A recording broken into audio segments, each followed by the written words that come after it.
এই দেখো আমার বোন কিন্তু এখানে ছাগলটাকে মানুষ করার চেষ্টা করছে। হ্যালো, তোমরা বুঝতেই পারছো যে আমি মাসির বাড়ি থেকে বাড়ি চলে এসেছি, আর এসে এখানে মুড়ি খাবার বানাচ্ছে হচ্ছে আলু ভাজা, কারণ এটা হচ্ছে সবথেকে সহজ মুড়ি খাবারের জন্য। তো এটা বানিয়ে খেয়ে দিয়ে আমি কিন্তু বাইরে গেছিলাম রোদ পোহাতে, আর বাইরেটা দেখো কত সুন্দর লাগছে, পুরো গ্রাম মানে গ্রামই। আর আমার কিন্তু এখন এক্সাম শেষ হয়ে গেছে বলে আমি বাড়িতে আছি, না হলে কিন্তু আমি বাড়ার সাথে থাকি। তো রোদ পোহানোর পর আমি কিন্তু চলে গেছি বাড়ি, আর বাড়ি গিয়ে নবান্নের কলা খাচ্ছি।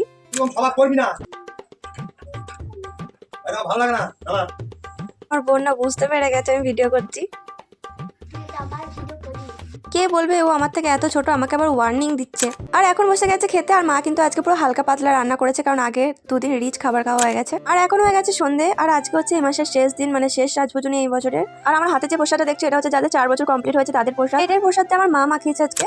আর রাতে বেগুন পোড়া দিয়ে ভাত খাওয়া বলে এখানে বেগুন পোড়াচ্ছিলাম, আর এই বেগুন পোড়ার চক্কর পরে আমি এই বড়াগুলো আজকে খাবো না, এটা আমার বৌদি দিয়ে গেছে। তো আজকের জন্য ভিডিও এতটাই থাক, ভালো লাগলে একটা লাইক করে দিও, বাই।